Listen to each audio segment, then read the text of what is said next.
right, I am going to start right now. I just want to let everybody know this session is being recorded. This is an introduction to core standards. We're going to go over it line by line. And what I'm going to do is I'm going to put core standards on the screen, which you should be able to see now.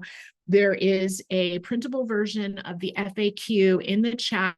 If you print that out, you can follow along with it. Otherwise, I will be going off of that and you can just take notes on your own.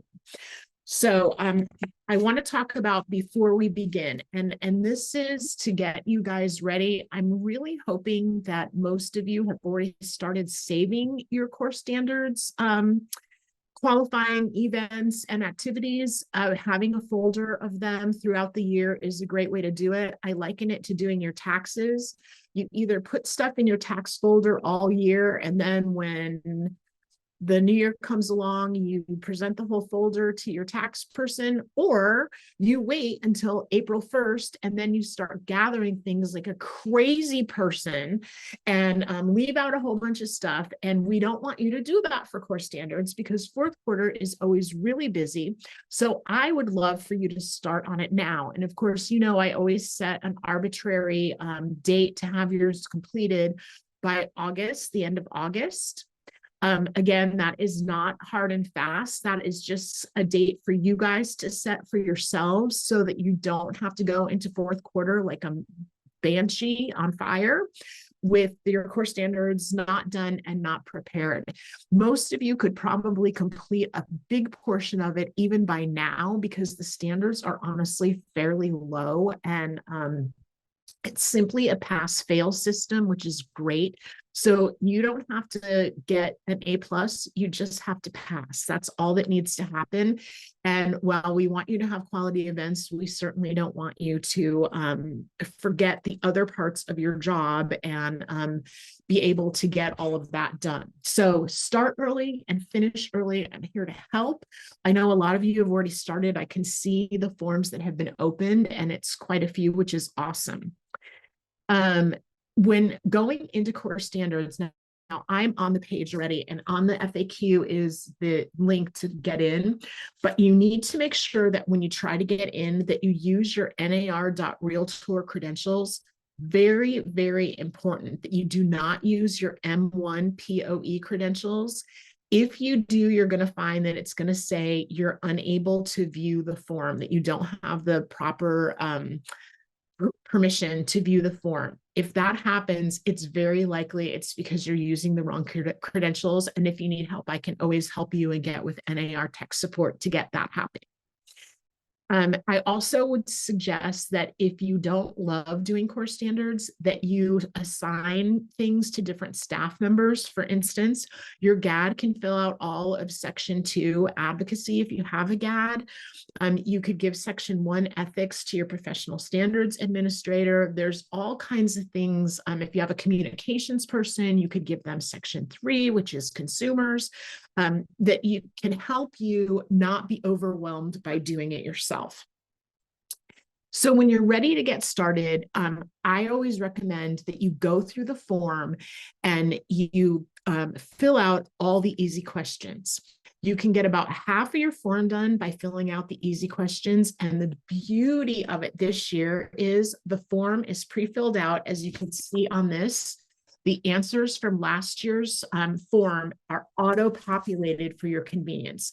So they don't have any of the attachments. You'll still have to go in and do that, but they auto-populate everything else, which is awesome because for things like this year where you don't have to do a bylaws certification, it's got your date from last year in there already. So that's already done for you. Or your attorney, if your attorney hasn't changed, or different policies and whatnot that you have. So those will all be in there for you, which makes that first pass through super, super, super easy for you.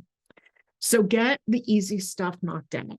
My second suggestion is that you read the questions really carefully. This is a thing that has been a thorn in my side since I started approving core standards. You have to read the question because some of them are 3 parts. For instance, like House Logics, share a story from House Logics, and ask your members to share their story with in one of their newsletters or with their clients. 3 parts. You've got to have all 3 of them for it to count. Also, in reading the question carefully, it'll say send a press release to the media. That doesn't mean put a press release on your Facebook group page. It really means send it to the media. So read those questions really carefully to make sure that you're getting the correct answers in. A lot of that comes through on section 3, the consumer section. So make sure that you're reading those carefully.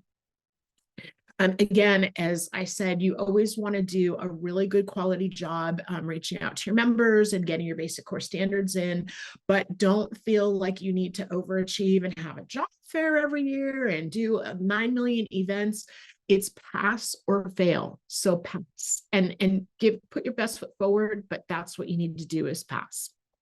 It's also a good idea to put in more than the standard number of answers. So if you need to vote, to act, and to invest, if you put in 3 of each, then if one of them doesn't qualify, I can move them around for you, which makes it easier to get these things done. Don't put in 18 because I stopped looking after a while. But if you put in 3 or 4, let's say, then if something doesn't qualify, it's really easy for us to move them around.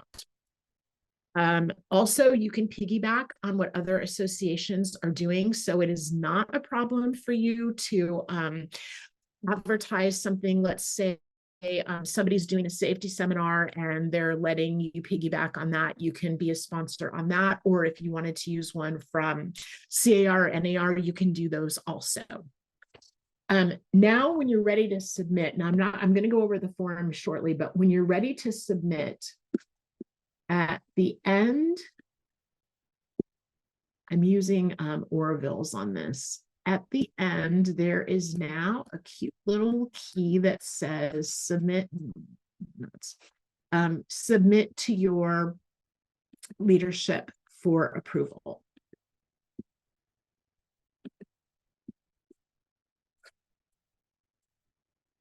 Oh, I don't have it on this because it's not mine. So it'll be right down here.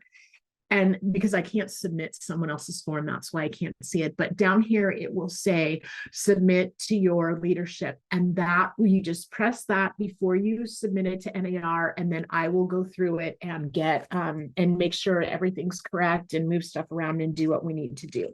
So you never want to hit the submit button before I've checked it over. And the reason for that is when you hit submit, John Seabury, Emily Horn, me, you, and your president and president-elect all get an email notification that says your form has been submitted to N.A.R. If you have anything that's wrong on that, I have to send it back to you, and it's called rejected. It actually says rejected on it, and all of the people I just mentioned will get the same email notification. It will say your form has been rejected, and you definitely do not want your leadership getting that form. So you want to be super careful about not getting to that point.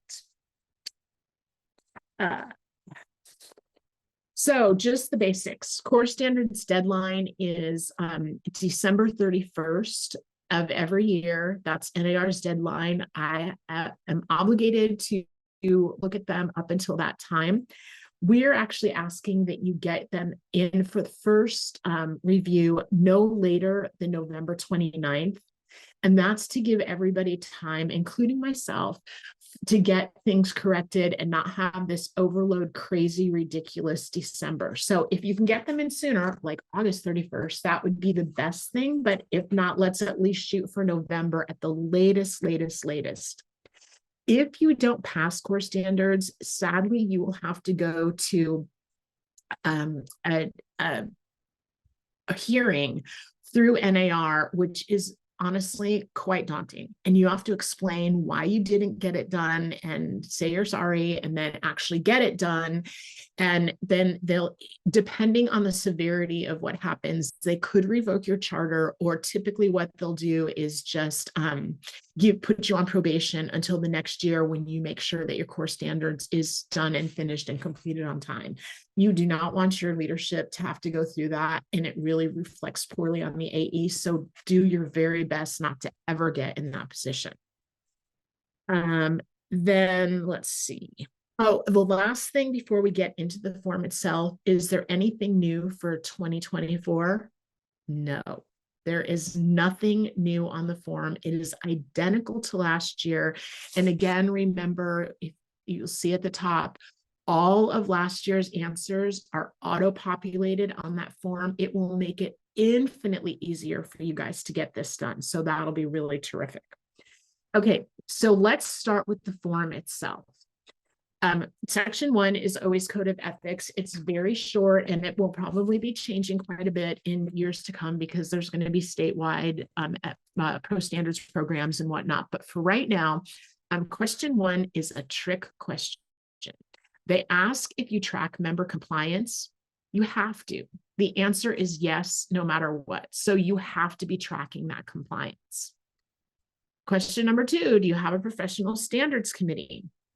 So you don't have to have one, but you can contract with other associations. You can do the statewide pilot program, or you can go through your attorney's office. So any of those will work. You have to have some form of professional standards, whether you offer it or you offer it through someone else. Do you participate in a multi-board? What if you don't? It's completely okay. You do not have to, but it's a great idea if you're doing your core standards in case you don't have any analysts or whatever you need to do, you can help bail each other out. Do you have a certified professional standards administrator or somebody that you can use through a multi-board? Another trick question, you have to. And it's asking specifically for the name of the administrator. So sometimes people put yes, and then they put the name of the board that they're in cooperation with. It actually wants the name of that administrator. The link to the NAR Code of Ethics. I don't know how this question is so difficult from year to year, but what we need on this one is your website needs to have somewhere that consumers can see it. The link to NAR Code of Ethics, Professional Standards, or the C.A.R. one. I have them both posted in the FAQ so that you can have them. Don't put in the actual link to NAR. I need the link on your website where I can find it. So if you can go to your website and get me closest to where that is and put in that link, like you can see what Beth did here. She put in her link and it's in Ethics for Consumers. So that's the kind of thing that I need for that. So either NAR's Pro Standards or C.A.R.'s Pro Standards. Another trick question is number 6. Do you provide mediation? Yes, you must. You're obligated by NAR to provide mediation. It cannot be through C.A.R. mediation. You have to have some on your own or through another association. Do you offer ombudsman services? Again, another trick question. The answer has to be yes. If you don't offer them, you can offer them through C.A.R. And again, you can see what Beth did where she put in C.A.R.'s ombudsman helpline. And then the citation system of discipline, you don't have to have that, but if you do, it's basically a list of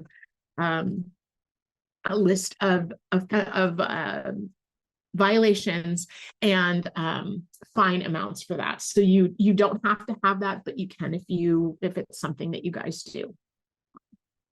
Next section. Now we're on advocacy. So this is all about political advocacy. This is going to change fairly dramatically next year, but for now we're going to concentrate on what they're asking for.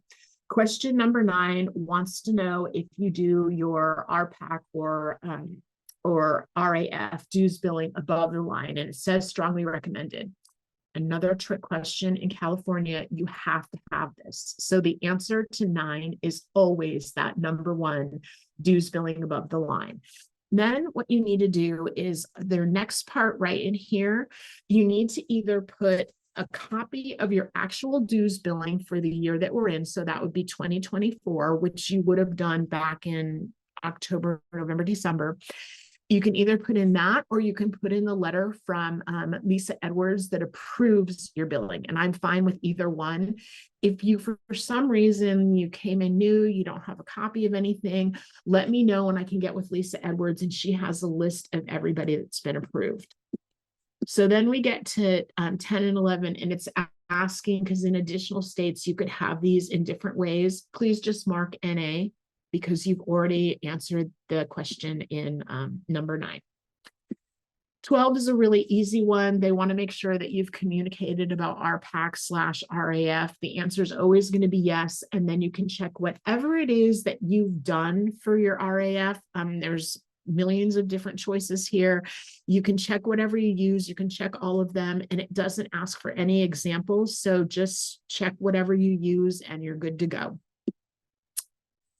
NAR calls for action. So right now, there haven't been any. And this is, again, another reason to get your form in as early as possible, because then you don't have to mess with it.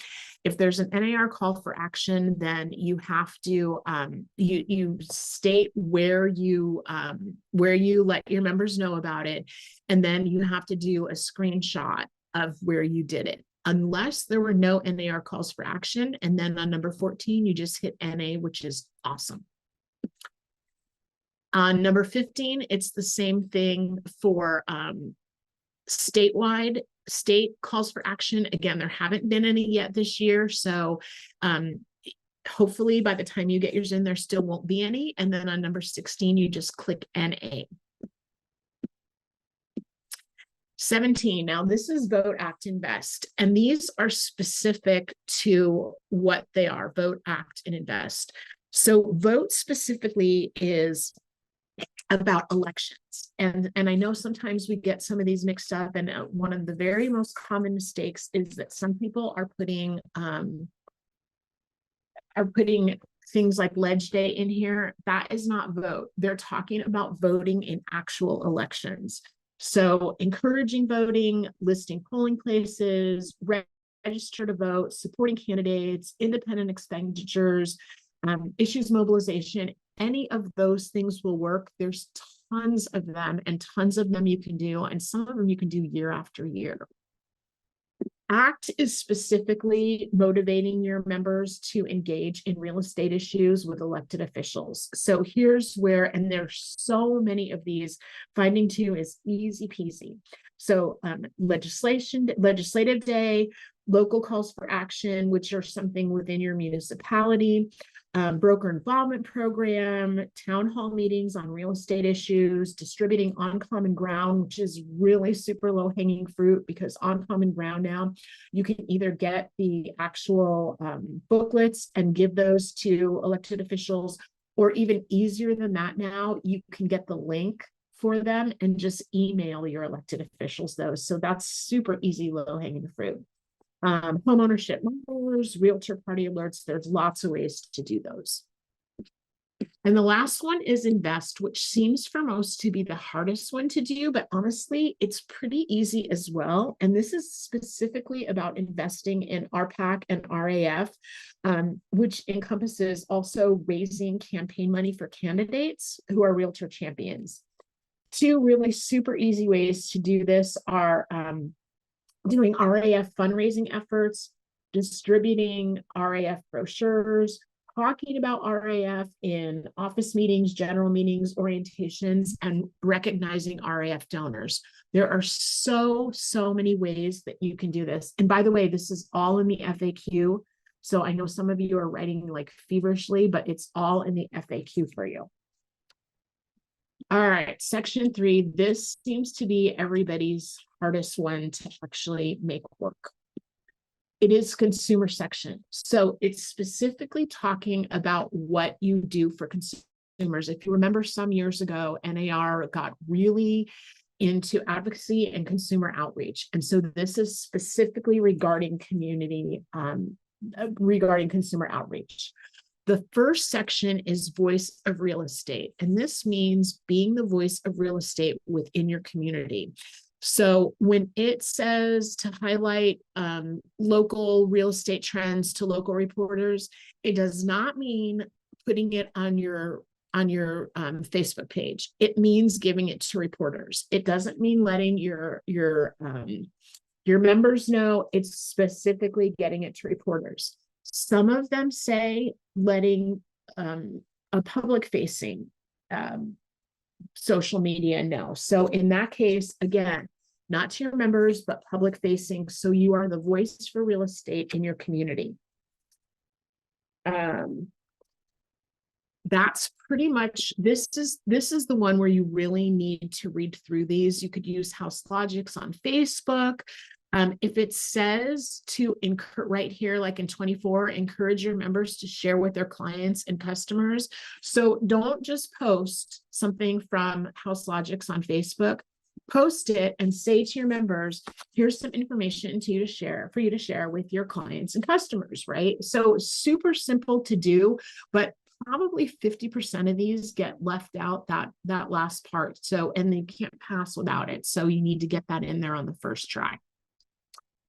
The next section is community involvement and investment. And again, there's 9,000 things in this category that you can do to show community involvement and investment.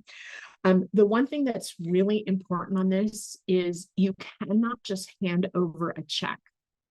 They want you to either plan an event or participate in an event to raise that money. So whatever it happens to be, there's 9,000 other things that you can do besides that. But when it says that you need to plan an event or sponsor an event, not just handing a check over, super, super important. All right, again, a lot of things you can do there. Okay, unification efforts. Important that you get this right this year because next year this is going to be expanded also. 49, 50, and 51 are easy this year. There have been no changes made to association bylaws or MLS rules and regulations by NAR. That means you can use last year's date that you used for those. I will caution you, as we all know, the settlement that NAR did will affect MLS rules and regulations. If you want to get this in with just last year's information, you've got to get it in before the new rules and regs come out. Otherwise, when the new rules and regs come out, you're going to have to change your rules and regs, and then you'll have to get them certified. So I hope that makes sense to everybody. That's kind of where we need to go with that. Let's see. Then they need the name of your attorney. Filing taxes, they have to be filed for last year. So if you wait until October to file your taxes for the previous year, that's absolutely fine. Do everything else before you get that done so that the rest of your form is not looming until the end of the year. But get them scheduled as soon as you can. And then the corporate documents, these are some Secretary of State documents, and I have the link on the FAQ for you so that you have that. Those need to be filed every other year for nonprofits, so just make sure that you're up to date on those. Strategic plan, that needs to be done every year within the calendar year. And when you do this, you're certifying that your board of directors has reviewed and discussed your strategic plan, and important caveat, that the plan includes an advocacy component, a consumer outreach component, a DEI component, and a fair housing component. So super important that you don't have to certify the plan, but you must go through that with your board. Okay, 57. The beauty of this, as California staff, we provide way more than you need as far as AE professional development. So you can use town halls, you can use AM 101s, you can use AE GAD Summit, you can use AEI, you could use Leadership Edge. You should probably have this one completed in the first 3 months of the year because we offer so much for you to be able to do. And then you need to offer something for your members as well, as far as professional development goes. And I ask that you not just offer a license renewal course, which they all have to kind of do anyway. I mean, that's just like beyond low-hanging fruit. Any town hall with C.A.R. staff, any educational opportunity, Even offering your members the NAR settlement town hall would be fine for this, but try to be a little more creative than just offering like a Revy renewal course. 59 is realtor safety. And again, some people get in like the local police chief, or they get in damsels in distress, or there's just a variety of speakers. You can use Beverly Carter Association, or anything like that. You can also piggyback. I know a lot of people piggyback on the safety events that are offered through Citrus Valley. So you can do something like that, just a safety event every year. And then a leadership development also training every year. That can be DEI training, education about core standards, C.A.R, NAR leadership training, and a board orientation. Those all qualify. So there's quite a bit you can do for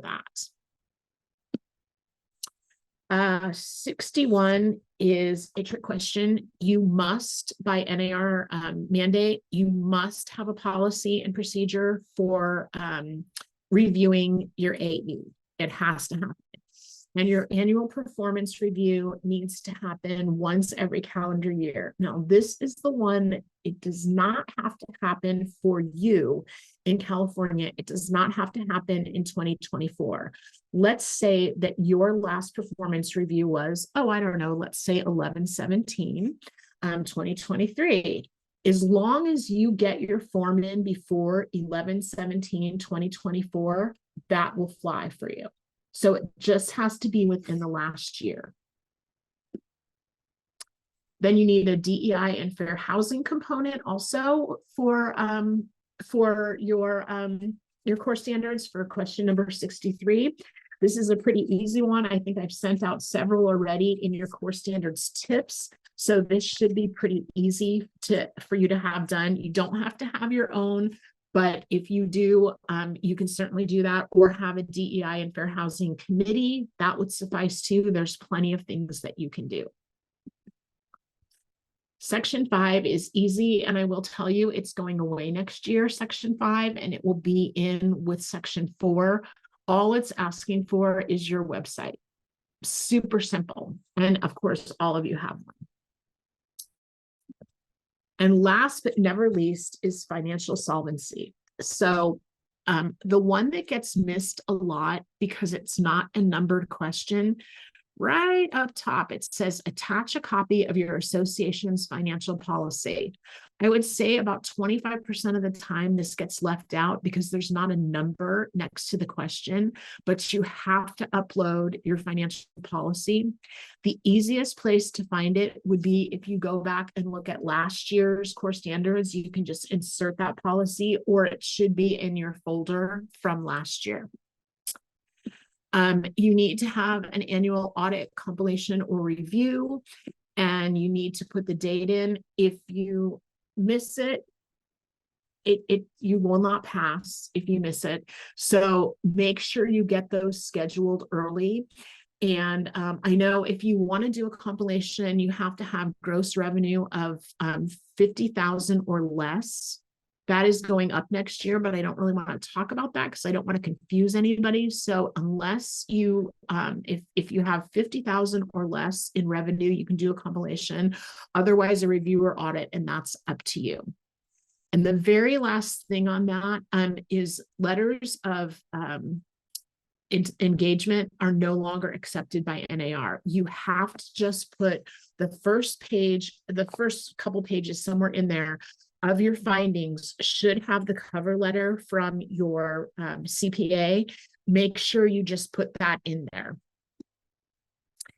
And that is all I have. I'm going to stop my share and see if people have questions. I'm going to ask you, if you don't mind, to just raise your virtual hand if you have a question. That's the easiest way for us to get it done. Oh, come on, no questions. I know I'm thorough, but come on. No, you are. I just missed the part. I'm not sure if you had it on there for MLS bylaws for date for their when they redo them. So we don't know when they're going to be redone because they haven't even been approved by the court yet. So it's kind of a moving target at this point. If you get your course standards completely finished before they are revised this year, then you don't have to have them certified. Okay, If you wait, because there's no changes yet. right. So then my next question would be if they get changed before I get certified, we don't own our MLS. We're just a service center. Do we still provide that through our MLS? No, are you with Barry's? Bridge. No, so no, Bridge would be the ones who do that. So if you're with Barry's, Bridge, CRMLS, MetroList, all of those organizations do that for you. If you own your own MLS, then you have to do it and get it certified. Okay. If you're with one of those large regional or just different ones, then you do not have to put it in. I will say if you're with CRMLS, Devin typically provides those dates for everybody. And I pretty much know now with the 99 associations in California who is with a regional and who isn't, but I may have to come back and ask anyway. Okay. I usually Awesome. ask them, but sometimes it takes them a month and I could have already had my core standards done. If that's the case, don't worry about it, because if you're not responsible for doing it, I'm not concerned about it. Okay, great. Thank you. Thanks, Tanya. Evelyn. Yeah, Peggy, I put it in the chat, but for question number 4 about if you have a certified professional standards administrator. So for part of the pilot program, do we list C.A.R. or do I list myself, or I have another team member that has taken the professional standards administrator course? So I'm not sure how to answer that question. I'm okay with any of those. Oh, okay. All right, yeah. Thank you. Yeah, because you have certified people, I would probably put those down, but see if C.A.R. is managing it, then C.A.R.'s got somebody anyway. So, and I know some people have Linda Conaway, and that's fine too. Again, we're not looking to bust your chops with these. We're just looking to make sure that everyone's doing at least the minimum standard. And Dan Depke reiterated that at AEI as well. So it's not just us not taking this seriously, we do. And especially because my name is on it. So you'll find that sometimes you'll be like, gosh, Peggy, you know, I did this. But if yours went through with something wrong on it and somehow NAR decided to evaluate yours and there was something wrong and my name was on it that said it was fine, that would be terrible. Got it. Thank you. Sure. Sue. Sorry, I had to unmute. So Peg, what do you think about, like, there are things in the future, the reason we don't turn our core standards in, you know, we get most of it done, but things like CEO evaluations, you know, like that's not usually done until October, you know, a meeting in October. But we know we're going to do that, right? We know we have our meetings scheduled. We know that's when that's going to happen. Can we put a date in the future? I'm just thinking because of the MLS thing. Like if I could get that done, but you know, like our taxes won't be done until later, you know. I totally get that. So when I say pick an August 31st deadline, I mean for your first review. So if you have a date in the future, obviously I can't certify you, but we can go through everything else. And maybe you have 3 things that need to wait until the fall. So if you only have 3 things, really that monkey is off your back, right? Even though it's not done and complete, but the monkey's off your back. That's really what I'm aiming for. So if like occasionally somebody won't get the review done until like December 27th, and they won't put their core standards in for review. So it puts the whole thing on the last minute for all 69 questions for me, which I hate. And you don't know if you're going to pass, right? I mean, you don't know really what you have done. So if you can get it in sooner when you're like 95% done, or when you have just 3 deadlines left or something, if you can put it in at that point, that is really helpful to me. And honestly, it's helpful to you because I'm not crabby. So I wouldn't, if I didn't certify that, because the roles are gonna change. But if I can get the first review done, would I still have to recertify if it changes before I actually get certified? Will I have to certify them? Yeah, yes, Okay. yes. All It's righty. it's only if you get them completed before something happens, because we've had this happen where there'll be a red alert like in October, and somebody gets a pre-authorization like in August, and there were no NAR calls for action, and then suddenly there's one for whatever flood insurance, and so then you have to update it. Great. Thanks, Peg. You bet. Thanks, Sue. Anybody else? Have you guys all started? Please tell me that you have. Just start. Just open your form. The cool thing about it is because everything's populated from last year, it makes it so easy to just pick off the low-hanging fruit. And then all you have to do is your new activities, put in your new dates. Again, none of the attachments stayed. So that would be another thing, is that you have to get your attachments in. But any other questions?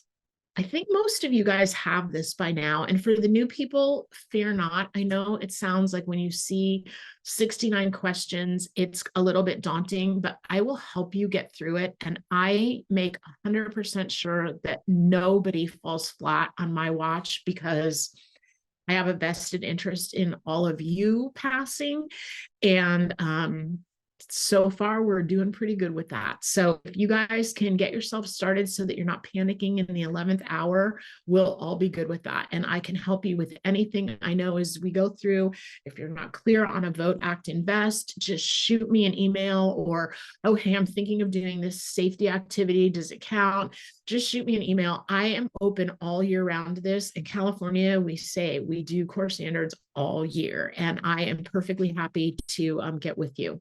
And the form was out early this year, which is awesome, and no changes. Now, next year it's changing. I don't really want to talk about that right now because I don't want to confuse you. And NAR has done a couple of sessions on it. I know they did one in Anaheim, and they did one at AEI, which I went to. They are adding a couple of things, but in all honesty, mostly what they're doing is dumbing it down even further and lowering the bar even more. So it's going to be even easier next year to do, even though the form will be slightly different. They're trying to streamline it. And like Section 3 is just this plethora of like activities. And I think they just need to standardize that a little bit more, but they're working towards that. Anything else? All right, my friends, then I am going to hand you back to your associations. And if you have any questions, please let me know. A copy of the FAQ, if you didn't happen to print it off, which is fine, a copy of the FAQ is going to come out in the follow-up along with the recording. And again, this is easy peasy. You guys all know this. And I think we're going to have a really good year. And I think that a lot of you are going to be done before August, and I can't wait, or done, or maybe you have 2 more things left after that. So I think it's just going to be a really good year. So thanks for all of your cooperation with all of this. And I appreciate nobody shooting the messenger.